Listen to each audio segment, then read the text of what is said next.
जय हिंद। आज बताते हुए बहुत खुशी हो रही है कि आज हमारा YouTube परिवार 10 लाख लोगों का हो गया है। आज हम लोगों ने 1 मिलियन सब्सक्राइबर का एक माइलस्टोन प्राप्त कर लिया है। ये सब आप लोग के बदौलत आप लोग को बहुत बहुत तहे दिल से धन्यवाद। हमको ये पता था कि एक ना एक दिन ये हमारा 1 मिलियन जरूर पहुंचेगा, लेकिन ये कभी नहीं पता था कि इतना जल्दी पहुंचा देंगे आप लोग। और ताज्जुब हमको इस बात का होता है कि हमने कभी नहीं बोला कि आप सब्सक्राइब कीजिए या फिर आप लाइक कीजिए। हम जय हिंद बोल के आते हैं और जय हिंद बोल के चले जाते हैं, लेक्चर के सिवा कुछ नहीं बोलते हैं बीच में। फिर भी आप लोगों ने इतना सपोर्ट किया, आप लोग का बहुत बहुत धन्यवाद जो इतना जल्दी एजुकेशन के चैनल को आप आगे लगाएं। एक्चुअली यूट्यूब से भी मेल आया था कि एजुकेशन का चैनल काफ़ी धीमा बढ़ता है, क्योंकि 15 साल से 30 साल के बीच के ही लोग इस चैनल को देखते हैं। इंटरटेनमेंट वाला काफ़ी तेज़ी से बढ़ता है क्योंकि उसको हर एज के लोग देखते हैं। तो एजुकेशन चैनल में इतनी तेज़ी से ग्रो किए। यूट्यूब से भी मेरे ओर मेल आया। एक्चुअली यूट्यूब क्या है कि जब 1 लाख होते हैं तो सिल्वर प्ले बटन देता है। तो मेरा 6 जून को 1 लाख हुआ था और हम सिल्वर प्ले बटन के लिए अप्लाई किए थे। तो अभी सिल्वर बटन आने से पहले ही आप लोगों ने क्या काम कर दिया, यूट्यूब भी कंफ्यूज है। सिल्वर प्ले बटन आया ही नहीं, आप लोगों ने हमको गोल्डन के लिए अप्लाई कर दिया। अब यूट्यूब कंफ्यूज है कि इसको हम सिल्वर वाला भेजें कि गोल्डन वाला भेजें। खैर ये इससे हमको नहीं, हमारी मेन मकसद रहता है कि आप लोगों तक बेहतरीन जानकारी कम समय में एकदम आसान भाषा में जिसे आप समझते हैं उस तरह हम कैसे पहुंचाएं। और आप लोगों ने जो दिया इसके लिए हमको बहुत बहुत धन्यवाद। आप लोग का इतना प्यार मिला, इतना सपोर्ट मिला, हम कभी उम्मीद नहीं कर सकते थे कि इतना ज़्यादा आप लोग का सपोर्ट रहेगा।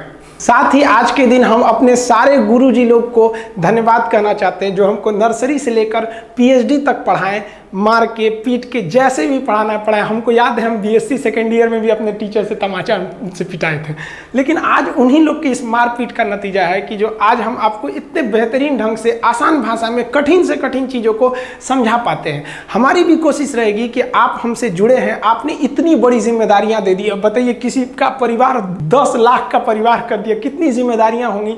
हम भी पूरी तरह से वादा करते हैं कि अपनी जिम्मेदारियों पर खरा उतरेंगे। आप जिस उम्मीद से हमारे चैनल से जुड़े रहते हैं, हम आपकी उम्मीदों पे पूरी तरह से खरा उतरने का प्रयास करेंगे। हम भी मानव हैं, कभी कोई गलती हो जाती है, मिस्टेक से कभी कुछ गलत निकल जाए तो आप उसके लिए माफ़ कर देंगे, हम आपसे उम्मीद करते हैं। हर हम कोशिश करते हैं कि कुछ ज़्यादा गलतियां ना हो, लेकिन फिर भी इंसान है, इंसान से गलतियां हो जाती हैं। जितना लोग बड़ बुजुर्ग बा सब जना के हमारे हाथ जोड़ के प्रणाम रहू। लोग के आशीर्वाद से आज हमनी के चैनल 10 लाख के परिवार में हो गई। हमार पूरा कोशिश रही कि जोन अपन भाषा में विद्यार्थी लोग समझेला लोग तोने भाषा में हम समझाई। जरूरी नहीं है कि उन लोग के अंग्रेजी फारसी में बोले में तो समझ में आई, अपन भोजपुरियो लैंग्वेज में एकदम बढ़िया से समझ में आएला। और लोगन के जो मानसिकता बन गई बनू कि भोजपुरी के लड़का लोग खाली गाड़ी देला लोग कुछ ना करला, ई गलत मानसिकता बा। भोजपुरी भाषा से का करे के बा, भाषा खाली अपन बात समझाए के एगो माध्यम है। भोजपुरी वाला लोगों ने बहुत आगे जाला लोग। हमनी के पढ़ते जाते इलाहाबाद में हमनी के कोनो चीज़वा ना बुझाए ना तो मास्टर साहब हमनी के भोजपुरिया में समझा दे कि हेंगन कर ना तोरा कि जो भाषा बुझाता तो नहीं समझ, ससुरा काहे ना बुझाई। तो हमको ना ये सब आदतें हो गया ससुरा बोलने का। हम सबको कहना चाहते हैं यार भाषा से मत किसी को तोलिएगा। बहुत सारे भाषा हिंदुस्तान में तो भाषाओं का अंबार लगा हुआ है, तो भाषा केवल माध्यम के लिए होता है। देखिए हम गांव के लोगन के हम स्पेशली बोलल चाहते नहीं कि गांव के लड़कन लोग के जन बुझाला कि वो गांव से बड़न कुछ ना कर सकी हैं, चाहे वो गरीब घर के बड़न वो कुछ ना कर सकें। ये एकदम गलत मानसिकता बा। गाँव के लड़का काहे ना कुछ कर सकेला लोग और लगे कौन चीज नहीं के। गाँव के लड़का तो और मेहनती होला लोग हमने के जब पढ़त नहीं तो 16-16 किलोमीटर दूर जा के साइकिल से हमने के पढ़े जाइल जा। गांव के लेकिन से मेहनत हो जाए, शहर के लेकिन से हो ही क्या इतना 16 किलोमीटर साइकिल चलेंगे तो दांते लग जाइए उकनी के। तो ऐसा नहीं खे, तू खाली मेहनत कैल करल। मेहनत के आगे हर चीज के हार हो जाइए। मेहनत से बाकी तू मत हरिया। हारे लेके जे कबो प्रयत्न ना कर, कोशिश ना करबो तो हरबो ना। अंग्रेजी में कल जना ना, today is the result of our own past action and whatever we wish to be in future is depend on our present activity, so we should decide whatever we should act now, we are responsible for what we are. हम आप सब लोग को भी कहना चाहते हैं कि देखिए ऐसा नहीं है, कोई भी इंसान जो होता है ना, आप देखिएगा कोई भी आज आगे गया, चाहे इतने भी बड़े लोगों को देखिए जो भी आज साइंटिस्ट हो गया, जो भी सक्सेसफुल लोग हैं, वो अपने पढ़ाई में ऐसा नहीं कि बहुत टॉप थे, वो एक एवरेज स्टूडेंट रहे थे, लेकिन हाँ हमेशा निरंतर पढ़ते रहते थे। आप किसी भी चीज को निरंतर करते रहिएगा, आपको वो समझ में आ ही जाएगा, कंफर्म आएगा। आप सब लोग को पता था पटना वाले जो क्लास के के लड़के थे, उनको तो पता ही था कि भाई मेरी तो सगाई हो गई थी, 2 साल पहले ही हो गई थी। अब मम्मी कह रही है ना कि तुम एक काम करो, जल्दी जल्दी तुम्हारी हम अगस्त में शादी करा देते हैं। तो हम उनको कौन समझाए, मम्मी पापा को समझाना काफ़ी मुश्किल होता है कि भाई अभी स्टूडेंट सबको पहले देखा जाए, पहले ये लॉकडाउन खत्म हो, हम लोग पहले कोरोना से जीतेंगे, बाद में शादी ब्याह होते रहेगा हम लोग का। पहले हम लोग को अभी पहले जल्दी जल्दी पूरी अर्थव्यवस्था, हर एक जनजीवन अपने रास्ते पे आए, जल्दी जल्दी हम क्लास को फिर से ओपन करें। हम बहुत मिस करते हैं पटना की उस क्लास को, वो लंबी जब लाइन लगी रहती थी क्लास की भीड़ की, वो जब हम मकर संक्रांति के दिन साथ में सबके दही चूड़ा खाया करते थे, होली खेला करते थे साथ में, रक्षाबंधन में जितना मेरे पे राखी बांधा गया हाथ पे, हमको नहीं लगता है शायद किसी के उतना राखी भी बांधा गया हो। सरस्वती पूजा में हम लोग साथ करते थे, ईद हो गया, क्रिसमस हो गया, सब साथ मनाते थे, उसको काफ़ी मिस कर रहे हैं। और मम्मी को भी हम समझाएं कि मम्मी अगर ये शादी अभी कर दीजिएगा तो जो पटना वाले स्टूडेंट है वो कैसे आएंगे, आप वही नहीं आएंगे तो ये शादी का मतलब क्या रह जाएगा। तो आप जितने स्टूडेंट हैं आप लोग टेंशन नहीं लीजिए, हम सब लोग को बुलाएंगे। बारात ऐसे जाएगी ना कि मेरे ससुराल वाले ससुराल चौंक जाएगा कि बारात लाया है कि फौज लाया है। देखिए इस लॉकडाउन में तो सबको कुछ ना कोई प्रॉब्लम हुआ, हम आपको व्यक्तिगत बता रहे हैं। हमको सबसे ज़्यादा प्रॉब्लम हुआ था अनाथ आश्रम को लेके। लॉकडाउन में इतना मतलब समझ में नहीं आ रहा था कि अगर वहाँ किसी एक को हो जाएगा तो फिर कहाँ आदमी कहाँ लेके जाएगा उन लड़कों को, कहाँ रखेगा। लेकिन फिर खैर ऊपर वाला बहुत मेहरबान होता है, सबसे सब कुछ नहीं छीनता है। आप भी जहाँ होंगे सुरक्षित होंगे, गलती नहीं कीजिएगा। आपकी थोड़ी सी गलती भारी पड़ सकती है, थोड़ा सा बचाव है, जब तक इलाज नहीं है तब तक आप सबके लिए बचाव है। बहुत से लड़कों ने कहा था कि सर आप अपना ओरिजिनल नाम बता दीजिए ना, कि देखिए अब नाम जान के आप क्या करिएगा, बस इतना समझिए कि मेरा नाम जो है ना वो एम से शुरू होता है, बस इतना जानिए, एम खान आप कह सकते हैं, जो भी हो गया। बाकी कई लोग यूट्यूब पे नाम बता रहे हैं मेरा, वो गलत बता रहे हैं। और हाँ, यूट्यूब पे कुछ लड़कों ने बता दिया कि भैया इनकम इतनी है। देखिए आप सब गलत में है। ये यूट्यूब जो है ना इनकम दिखाता है वो गलत दिखाता है, 100% गलत दिखाता है। वो 6 गुना 8 गुना ज़्यादा बढ़ा के दिखाता है। और वो कितना अच्छा काम करता है कि ऊपर लिख देता है एस्टिमेटेड इनकम, मतलब मेरे अनुसार। एस्टिमेटेड मतलब नहीं समझता, अनुसार मतलब वो एवरेज नहीं बता रहा है, एस्टिमेटेड बता रहा है। वो इसलिए बताता है कि बाकी लोग भी देख के और यूट्यूब पर आए। वो यूट्यूब को बहुत बड़ा करना चाहता है कि दूसरा कोई कंपनी यूट्यूब का टक्कर ना ले सके, क्योंकि जिसको जो सर्च करना है वो यूट्यूब पर आके करे। अब वो सारे लोग यूट्यूब पे अपलोड कैसे करेंगे जब तक उन्हें लालच नहीं दिखाया जाएगा। तो इस सब चक्कर में नहीं पड़िए। लेकिन हाँ, हम सबको कहना चाहते हैं कि अगर आप इस देश की सेवा करना चाहते हैं, यूट्यूब पर आकर फ्री में अगर आप अपना ज्ञान की दान देना चाहते हैं तो आप जरूर आइए। लेकिन हाँ, आपको जो ये दिखाया जाता है ना वो एकदम गलत दिखाया जाता है। आप अगर देखिएगा क्या इनकम होता है यूट्यूब का, तो आप मतलब बिलीव नहीं कीजिएगा। आपको हम एक चार्ट दिखा देंगे, आप इसका स्क्रीनशॉट लेके रख लीजिएगा। कुछ लड़के कह रहे थे कि सर मैडम का फोटो दिखाइए ना। हम कहेंगे भाई फोटो देख के क्या करेंगे, आप बारात में चलिएगा, सब का सब लोग वहीं चलेंगे। लोग जो बात तुझमें है वो तेरे तस्वीर में कहाँ। आप सब लोग को साथ में चलना है, आप लोग वेट कीजिएगा। आज हम आप लोगों से कुछ क्या बोले, मोदी जी जैसे मन की बात करते हैं ना, वैसे आज हम आपको अपने दिल की कुछ बात बताना चाहते हैं। देखिए आप कभी भी ना किसी चीज़ से घबराइएगा नहीं। हमको काफ़ी फ्रस्ट्रेट हम भी हुए थे ना जब हम अपने युवा हीरो सुशांत सिंह के बारे में सुने थे। ये बिहार के उभरता हुआ एक हीरा थे, इन्होंने क्यों इतना गलत एक्शन लिया हमको आज तक नहीं समझ आया। देखिए परिस्थितियां सबके सामने होती है, मुसीबत सबके सामने आता है। ऐसा कोई व्यक्ति बताइए ना जिसके यहाँ कोई मुसीबत ना हो। आप हो, हम हो, हाँ थोड़ा बड़ा थोड़ा कम आता है। मुसीबत से तो घबराना ही नहीं चाहिए। मुसीबत एक ऐसी तिजोरी है जिसके अंदर आपको सफलताओं के हथियार मिलते हैं। जब मुसीबत आएगी तो आप तिजोरी खोलिए, उसमें आपको हथियार मिलेगा आप सफल होने का। लेकिन सुशांत भैया आपने तो तिजोरी खोला ही नहीं। हम लोग क्या कैसे कहें, हम लोग को आप छोड़ के चले गए। इसकी क्षतिपूर्ति कभी नहीं कर सकता है बिहार का चमकता हुआ हीरो।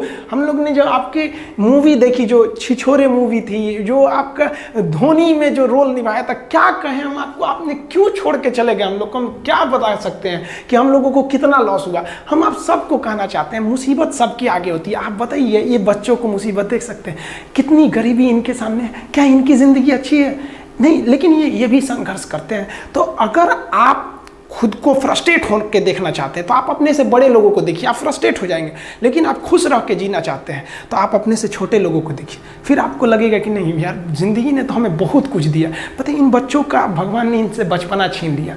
और लोग कहते हैं कि इनको लोग सता रहे थे, घुटन हो रहे थे। अरे हम क्या कहेंगे, घुटन क्या चीज़ होती है उस बच्चे से पूछिए जो काम करता है रोटी के लिए खिलौनों की दुकान पर। वो बच्चा कैसे खेलता होगा जो दिन भर मेले में खिलौना बेचता है। यार फ्रस्ट्रेट नहीं होना चाहिए, ज़िंदगी छोटी नहीं होती है, हम देर से जीना शुरू करते हैं, सबके सामने कुछ ना कुछ समस्याएं आती होती हैं।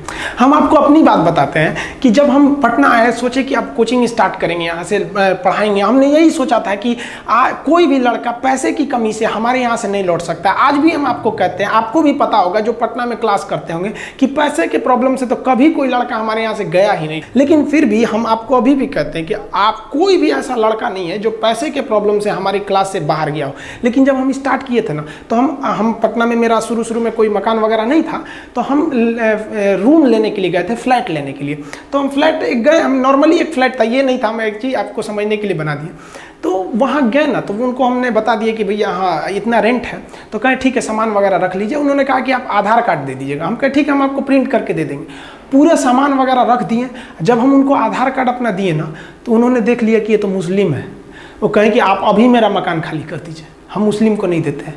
मेरा इतना, हम उस दिन फ्रस्ट्रेट हुए थे ना, जिसका कोई हद नहीं। मतलब कितना बुरा लगेगा ना किसी को केवल नाम के आधार पर हटा देना। फिर हमको अजीब लगा था, ये क्या कर रहे हैं यार, ये 21वीं सदी में ऐसी मानसिकता से कैसे काम चलेगा आप लोग का। फिर क्या करेंगे, उनके आगे तो हम लोग जीत नहीं सकते। फिर पूरा सामान ले आए। फिर से एक जगह और गए, तो वो भाई साहब मुस्लिम थे। तो वो पूछे कि आपका नाम क्या है। तो हम कहे आप ये नाम क्यों पूछ रहे हैं मेरा। तो उन्होंने क्या कहा कि हम हिंदू को नहीं देते हैं। देखिए, एक जगह हिंदू हैं वो मुस्लिम को नहीं देते हैं, एक जगह मुस्लिम है जो हिंदू को नहीं देते। हमको ये समझ में नहीं आ रहा है कि हम किसको बोले, किसको सही बोले, किसको गलत कहें। फिर एक भाई साहब के पास गए। हम कहें कि देखिए भैया, आपके यहाँ हमको रूम चाहिए, लेकिन हिंदू मुस्लिम का लफड़ा तो आपके यहाँ नहीं है। उन्होंने कहा कि नहीं, हमारे यहाँ नहीं है। 3-4 जगह देखे तो हमको लगा कि नहीं, कई लोग हैं जो दे देते हैं। तो हमको एक बात समझ में आया, यार सारे लोग गलत नहीं हैं और ना ही सारे लोग अच्छे हैं। कुछ ससुरे बहुत खचरा हैं और कुछ बहुत अच्छे भी हैं यहाँ पे। लेकिन इससे घबराना नहीं चाहिए। हमको कुछ समय के लिए बहुत बुरा लगा था यार, क्या हो गया हमारे देश को। जब हम गुलाम थे तो हिंदुस्तानी थे, ये आज़ादी ने हमें हिंदू मुसलमान बना दिया। ये क्या मतलब बनता है। हम तो ये कहते हैं कि भैया एक अच्छा हिंदू वही है जिसे कोई मुस्लिम भी गाली ना दे सके, कुछ ना बोल सके। आप बताइए ना, विवेकानंद के बारे में कोई अपशब्द बोल सकता है। और अच्छा मुसलमान वही है जिसे कोई हिंदू भी चाह के अपशब्द नहीं बोल सके। हम किसी को भी कहते हैं, चुनौती देते हैं, आप अब्दुल कलाम के बारे में एक अपशब्द निकालिए, आप में हिम्मत ही नहीं होगा कि आप कुछ निकाल सके इनके बारे में। देखिए, फ्रस्ट्रेट नहीं होना चाहिए। भगवान सबको एक दिन सद्बुद्धि देता है, सब लोग एक रास्ते पे आते हैं। हर समस्या का कोई ना कोई समाधान जरूर होता है। इत्तेफाक देखिए, जब पटना में ब्लड बैंक में ब्लड वगैरह घट जाता है, या आपको भी पता होगा पटना वालों को कि हम लोग कितना, मतलब ऐसा तो कोई दिन नहीं होता होगा कि जब कोई आदमी ब्लड के लिए नहीं आता होगा। और वो हम लोग थोड़ी देते हैं, हम लोग के स्टूडेंट आप ही लोग तो देते हैं जा जाके ब्लड वगैरह। तो एक दिन क्या हुआ कि PMCH में किसी का ऑपरेशन था, वहाँ ब्लड नहीं था। तो किसी ने बताया कि चले जाओ खान सर के पास, वो ब्लड का इंतजाम करा देंगे और फ्री में करा देते हैं। वो लड़के आप ही लोग तो ब्लड देते हैं, हम थोड़ी ना जाते हैं, हम तो आप लोग को मोटिवेट करते हैं। तो हमारे पास वो आदमी आए और देखे तो हम चौंक गए, क्योंकि वही व्यक्ति था जिन्होंने हमको अपने मकान से बाहर निकाला था कि तुम मुसलमान हो, तुम्हें नहीं देंगे। और आज वो आए थे कि उनके बेटी का ना ब्लड की एकदम सख्त जरूरत थी। हमने उनसे पूछा कि आपको हिंदू का ब्लड चाहिए कि मुसलमान का ब्लड चाहिए। तो उन्होंने कहा कि भाई कुछ भी चलेगा वहाँ पर। तो उनको, भाई ऐसे तो ब्लड कोई पूछ के थोड़ी देता है किसका है, लेकिन फिर भी वो इंसान टोटली चेंज हो गए। और हम कुछ दिन पहले जब वहाँ गए थे तो देखे थे, अब वो ये सब मानसिकता से हट गए हैं कि किसको देना चाहिए या किसको नहीं देना चाहिए। तो हर समस्या का समाधान होता है, आप समस्या से भागिए नहीं। ज़िंदगी है, हमेशा आपको कभी कभी कोई ज़िंदगी में आएंगे टेम्पोररी लोग और आपको परमानेंट लेसन सिखा के जाएंगे। तो इससे क्या आप अपना हिम्मत हार जाएंगे। हम आप सब लोग को कहना चाहेंगे, इस तरह से मानसिकता से हटिए। हम सब क्या है, कोई ऊंच नीच नहीं है, कोई बड़ा जात कोई छोटा जात नहीं, हम सब एक हिंदुस्तानी हैं। हम सबको एकदम मिलजुल कर रहना चाहिए, इतना हंसी मजाक करके, इतना खुशी से रहना चाहिए कि किसी को पता ही नहीं चले भैया कौन इसमें बड़ा कौन छोटा, एकदम मिल के रहना चाहिए। कहते हैं ना कि महफिल भी रोएगी, हर दिल भी रोएगा, डूबेगी कश्ती मेरी तो साहिल भी रोएगा। इतना प्यार बांटूंगा इस दुनिया में ऐ मेरे दोस्त कि मेरे मरने के बाद मेरे आशिक तो क्या मेरा कातिल भी रोएगा। और दुनिया में ना किसी भी समस्या है भाई, उसका सबसे अच्छा एक टोल फ्री नंबर है। दुनिया की कोई भी समस्या का सबसे टोल फ्री नंबर है दोस्त। एक बढ़िया दोस्त बनाओ भाई, 2-4 लोगों का, और उनसे ही आप पढ़ाई लिखाई हर तरह के डिस्कस करते रहो। दोस्त से बढ़िया टोल फ्री नंबर कोई नहीं है, हर चीज़ का इलाज है। और कुछ दोस्त जिंदगी में तो ऐसे बनाओ ना जो आपकी प्रॉब्लम को वैसे ही समझ जाए जैसे डॉक्टर की लिखावट मेडिकल स्टोर वाला पढ़ लेता है। और एक बात और, ये जो अच्छी किताबें होती हैं और अच्छे दोस्त होते हैं ना, जल्दी समझ में नहीं आते हैं, लेकिन इसलिए दोस्ती बहुत अच्छे सोच समझ के कीजिएगा। रखिएगा, क्योंकि कहा जाता है कि एक आम 10 आम को सड़ा सकता है, लेकिन 10 अच्छा आम एक सड़े हुए आम को कभी ठीक नहीं कर सकते हैं। इसलिए अगर आपको कोई आपके सर्किल में, कोई आपके करियर में कोई बाधा आता है तो तुरंत बाहर कीजिए, उनसे कोई इग्नोर मत कीजिए। जिंदगी जो है ना वो एक एग्जाम की तरह है, और इस एग्जाम में ना ज़्यादातर लोग फेल हो जा रहे हैं। क्यों फेल हो रहे हैं? क्योंकि वो एक दूसरे का नकल कर रहे हैं और उनको पता ही नहीं है कि सबका क्वेश्चन पेपर अलग है, इसीलिए फेल हो रहे हैं। तो जिंदगी में सबकी समस्याएं अलग होती हैं। आप दूसरे की समस्या से केवल साहस ले सकते हैं, उसका तरीका नहीं अपना सकते। हिम्मत बनाए रखिए कि नहीं, हमें भी इस सफलता को पाना है। और ये जिंदगी जो है ना एक अजीब सी रेस है यार, समझ में नहीं आता है। अगर तेज भागिएगा तो आपके अपने पीछे छूट जाएंगे, और धीमे दौड़िएगा तो आपके अपने ही आपको पीछे छोड़ के चले जाएंगे। इसलिए जिंदगी की रफ्तार इतनी बनाए रखो यार कि भले दुश्मन आगे निकल जाए लेकिन एक दोस्त पीछे नहीं छूटना चाहिए। अपने ज़िंदगी में हौसला बना के रखिए। पतंग को पता होता है कि उसका अंत एक कचड़े में जाकर होगा, लेकिन उससे पहले उसे आसमान छूकर दिखाना होता है। पहाड़ों को चीरते हुए जब नदी निकलती है ना तो कभी नहीं पूछती है कि समुंदर अभी कितना दूर है, और नदी में गिरने से तो कभी किसी की मौत नहीं होती है। मरता तो वही है जिसे तैरना नहीं आता है। तो हम सब परिस्थितियों के आगे हार जाते हैं, हम हार जाते हैं। परिस्थितियां सबके सामने होती है, जो डट के रहा उसे मंजिल मिली, और जो नहीं डटा वो हार के चला गया। जब हमारे पास परिस्थितियां आती हैं, हम घिर जाते हैं चारों ओर से, तो हम परिस्थितियों को दोष देने लगते हैं, न कि उस परिस्थितियों से निकलते हैं। कोई मस्जिद जाता है, कोई मंदिर जाता है, कभी सोचा है भगवान को कितना बुरा लगता होगा? सोचते होंगे कि बंदा केवल हमसे मांगने ही आता है, यार कभी मिलने भी आया करो। हमको तो लगता है किसी दिन भगवान निकल के बोलेंगे कि यार केवल तुम लोग हमसे मांगने ही आते हो, कभी मिलने भी आया करो। तो भगवान से या अल्लाह से सबसे एक दुआ मांगिए कि आप हमको मुसीबत देना है, आप दीजिए। आप जिस तरह से हमें खुशी देते हैं उसी तरह से हम आपके दिए गए दुखों को भी अपनाएंगे, लेकिन हाँ, उस दुख से लड़ने की हिम्मत भी जरूर दीजिएगा। और सबको अपने अपने कर्मों का पता होता है, यूं ही गंगा किनारे इतनी भीड़ नहीं लगी रहती। देखिए जिंदगी में आपसे भी कुछ गलतियां होंगी, और गलती किससे होती है? जो काम करता है, मेहनत करने वालों से ही तो गलतियां होती है। निकम्मों की तो पूरी जिंदगी निकल जाती है दूसरों में कमी ढूंढते ढूंढते। देखिए सफलता और असफलता में थोड़ा सा अंतर है। सफलता आपका परिचय दुनिया के सामने कराएगी, और असफलता दुनिया का परिचय आपसे करा देगी। इसलिए सफल जरूर होइए। देखिए 97% लोग जो है ना वो थक के किसी काम को छोड़ देते हैं, और जिंदगी भर उन 3% लोगों के लिए काम करने लगते हैं जो कभी भी हार नहीं मानते। मेहनत बता देता है कि परिणाम कैसे मिलेगा, वरना परिणाम तो बताता ही है कि आपका मेहनत कैसा था। कुछ लोगों को लगता है कि उनके पिताजी बहुत पहुंच वाले हैं, दादाजी बहुत पहुंच वाले हैं, तो उनकी बदौलत हमें कोई काम मिल जाएगा, कोई जॉब मिल जाएगा। तो कोई ये बहुत बड़ी बात नहीं है। पहचान से मिला काम बहुत देर तक नहीं रहती है, लेकिन काम से मिलने वाली पहचान आजीवन रहती है। हम स्टूडेंट्स को कहना चाहेंगे, आजकल स्टूडेंट्स को पता नहीं क्या हो गया है ना, सोचना लड़की के पीछे पगलाया है, कहता है कि लव हो गया। भाई दुनिया में लव नहीं होता है किसी से, ये एक अट्रैक्शन है सबको। मान लीजिए मेल है तो उसे फीमेल से होगा, फीमेल से है तो उसे मेल से होगा। तो कोई कैसे कहेगा कि हम तुम्हारी ओर अट्रैक्ट हो रहे हैं? तो उसको छुपाने के लिए कहता है हमको लव हो गया। भैया लव अब नहीं हो गया। अगर आपसे कोई कहता है ना कि आपको वो आपसे ट्रू लव करता है, तो उससे कहिएगा कि हमको अभी मेरा किडनी खराब हो गया, 1 लाख रुपए की ज़रूरत है, नहीं देगा। लेकिन आप अपने माता पिता से कहिएगा कि हमको 1 लाख की ज़रूरत है, और रियल में भी अगर हो जाएगा तो वो अपना शरीर बेच देंगे आपके लिए, लेकिन वो नहीं बेचेंगे। ये होता है लव। लेकिन लोग अट्रैक्शन को लव कहते हैं, उसके लिए पूरी ज़िंदगी बर्बाद कर देते हैं। ये सब बाबू गलत चीज़ है। जो आप अपना देखिए, आप अपना करियर छोड़ के अगर इस सब चीज़ में जाइएगा तो पूरी लाइफ बर्बाद हो जाएगी। आप जो रिश्ता खोजते हैं अपना कॉलेज में, कोचिंग में, ये सब परमानेंट रिश्ते नहीं हो सकते हैं। हाँ, अगर आप गर्लफ्रेंड से शादी करेंगे तो ये आपके लिए बेस्ट लड़की होगी, लेकिन माँ बाप जो ढूंढ के लाएंगे, जो भगवान आपके लिए बनाया है, वो लड़की आपके लिए यूनिक होगी।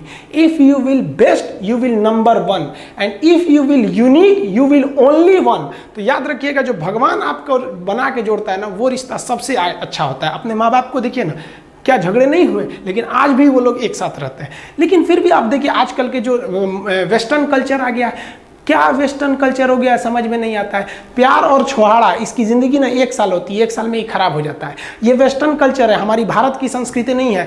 हम गर्व करते हैं, हमें अहंकार है, हमें गुरूर है अपने भारत की संस्कृति पर। जहाँ एक छोटी सी बच्ची भी गुड़िया खरीदती है ना, तो उसके लिए दुपट्टा खरीदती है। और यार अगर आपको दिल लगाना ही है तो किताबों से लगाओ ना यार, बेवफा भी निकलेगी तो मुकद्दर बना के जाएगी। दिन ना सबके लिए 24 घंटा का होता है। ऐसा नहीं है कि आपको अलग से वक्त मिलेगा, लेकिन इसी 24 घंटे में किसी को प्यार करके पति बनने का शौक है तो किसी को मेहनत करके करोड़पति बनने का शौक है। तो आप डिसाइड करिए आपको क्या बनना है, क्योंकि बरसों बाद जब लोग ये मिलेंगे ना आपसे तो ये नहीं पूछेंगे कि कितनी गर्लफ्रेंड है, लोग पूछेंगे कमाता कितना है, हैसियत कितनी है तुम्हारी। ये दुनिया का उसूल है कि लोग कभी भी आपसे खैरियत नहीं आपकी हैसियत पूछते हैं। लोग एक दूसरे से वादा करते हैं कि तुम्हारा जिंदगी भर साथ निभाएंगे, कोई किसी का साथ नहीं निभाता है। लोग अर्थी और जनाजा भी ले जाते हैं ना 2 कदम, तो कंधे बदल बदल के ले जाते हैं, जबकि पता है कि आखिरी मुलाकात है। और लोग यहाँ कंधा बदल बदल के ले जा रहे हैं और लोग वादे कर रहे हैं कि जिंदगी भर साथ निभाएंगे, कोई साथ नहीं निभाता है। हम आप सब लड़का लड़की से कहना चाहेंगे कि अभी वक्त है, अभी सर झुका के पढ़ लीजिए। वादा है आपसे कि जिला में सबसे ऊंचा सर आपका होगा, लेकिन अगर अभी आप सोचिएगा आराम करने के लिए, पूरी जिंदगी आपको तकलीफ उठानी पड़ेगी। अगर आज आप किताबों के दीवाने हो गए ना तो कल दुनिया आपकी दीवानी हो जाएगी। किसी ड्रीम गर्ल के लिए ना अपने माँ बाप के ड्रीम को कभी नहीं छोड़ना चाहिए। आप लोग जो सोचते हैं ना इधर उधर, वो खुशी तो आप लोगों ने कभी देखा ही नहीं। कोई स्टूडेंट अभी तक खुशी नहीं देखा। हम आपको व्यक्तिगत बताते हैं। देखिए, खुशी कब मिलेगी आपको? जिस दिन आपको जॉब मिलेगा ना, और जो पहली सैलरी मिलेगी वो भी नहीं खुशी है। जब आप अपनी पहली सैलरी ले जाके अपनी माँ के हाथों में देंगे ना तो आपकी आंखों में आंसू होगा।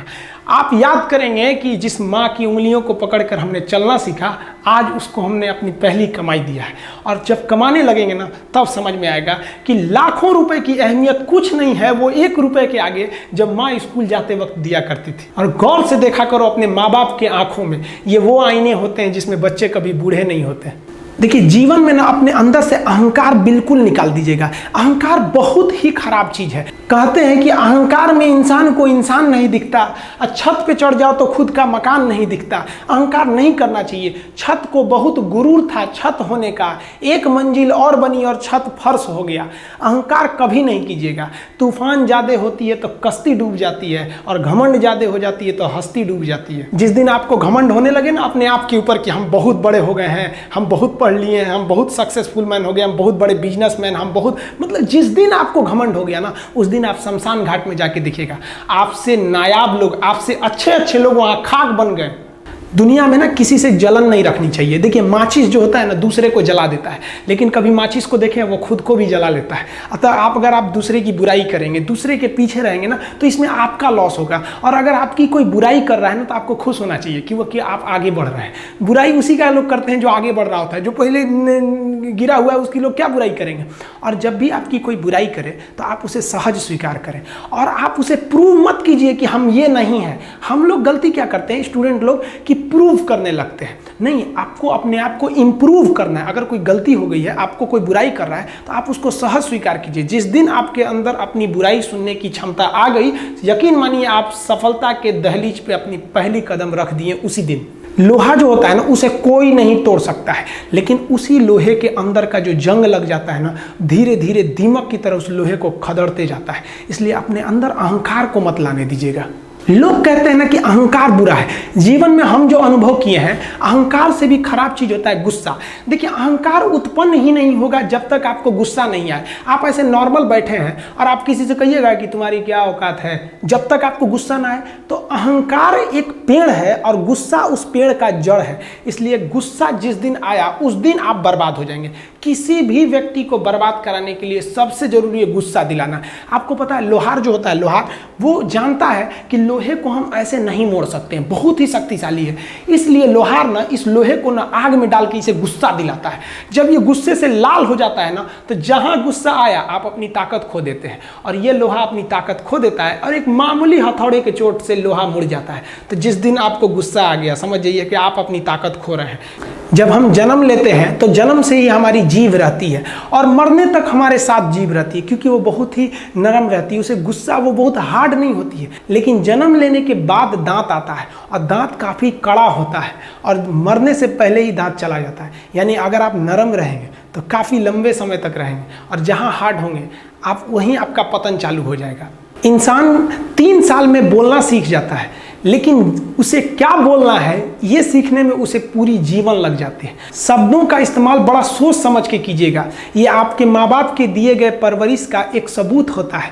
अतः आप अगर किसी से अपशब्द बात करते हैं तो सभ्य व्यक्ति आपको नहीं कोसेगा बल्कि आपके माँ बाप को कहेगा कि इसे संस्कार नहीं सिखाया। ये शब्द जो होते हैं हमारी परवरिश का परिचय करा देते हैं। शब्द का इस्तेमाल भोजन की तरह करना चाहिए। जिस तरह से भोजन को बनाने के बाद थोड़ा सा चख लिया जाता है, उसी तरह शब्द को दूसरे के सामने बोलने से पहले एक बार जरूर चख लीजिएगा। देखिए लॉकडाउन में हम थोड़ा गांव में आ गए थे और थोड़ा सा अनाथ आश्रम को लेकर हम काफ़ी थोड़ा सा बिजी हो गए थे, इसलिए ऐप बनाने में काफ़ी लेट हो गया।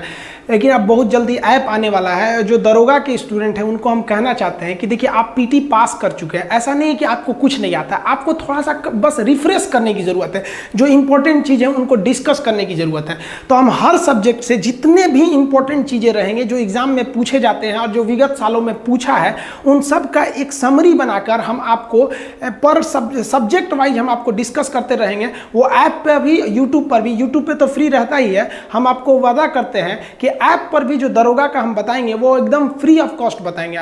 हम उसके लिए आपको चार्ज नहीं लेंगे क्योंकि कोरोना है, अभी इसमें आप लोग पूरी दुनिया त्रस्त है। आप फीस थोड़ी दीजिएगा भाई, अभी गुरु दक्षिणा हमेशा थोड़ी लिया जाता है, कभी कभी ऐसे भी चल जाता है। इस बार गुरु दक्षिणा आप लोग नौकरी के बाद दीजिएगा और मिठाई थोड़ा बढ़ा के लेते आइएगा। लड़की के लिए स्पेशल कहते हैं, आधा किलो मिठाई लेके आती हैं सब। एक तो लड़की आधा किलो मिठाई लेके आई थी, हम कहे आधा किलो और लेके आओ, चल गई उधर से। तो आप कोई आधा किलो ले आता है ना तो उसको हम रोकवा के कहते हैं, अरे बेवकूफ़ कहीं का, तुम इतना मेहनत से आदमी पढ़ा है, तुमको 1 किलो लेके आना। सबको हम बोलते हैं आधा किलो कोई लेके नहीं आएगा।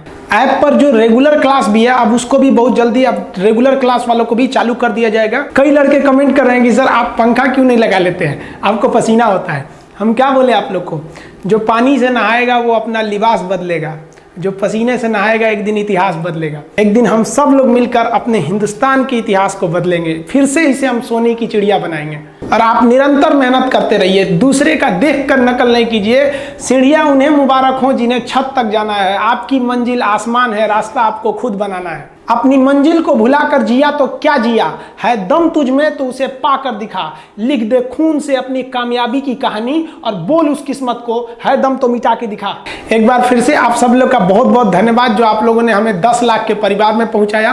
पहले कम लोग थे तो हम सबका रिप्लाई भी कर पाते थे, अभी इतना कमेंट आ जाता है कि रिप्लाई करना भी मुश्किल हो जाता है। इसके लिए सॉरी आप लोग का। आप भी समझेंगे कि इतना पॉसिबल ही नहीं हो पाता है। एक दिन में ना टोटल वीडियो को मिला के 8-8, 10-10 हज़ार कमेंट आ जाता है, उसका रिप्लाई कैसे कर पाते हैं। उसका रिप्लाई एक बार में कर पाना का पॉसिबल नहीं हो पाता है, फिर भी जितना पॉसिबल हो पाता है सारे लोगों का हम रिप्लाई करते हैं। हम चाहते हैं आपसे जुड़े रहें। लास्ट में आप सबसे हम यही कहना चाहेंगे कि जहां तेरी याद ना आए वो तन्हाई किस काम की, बिगड़े रिश्ते ना बना दे वो खुदाई किस काम की। बेशक हमें जाना है अपनी मंजिल तक, लेकिन जहां से अपने ना दिखाई दे वो ऊंचाई किस काम की। आप सब लोग का बहुत बहुत धन्यवाद। मिलेंगे नेक्स्ट वीडियो में, तब तक के लिए जय हिंद।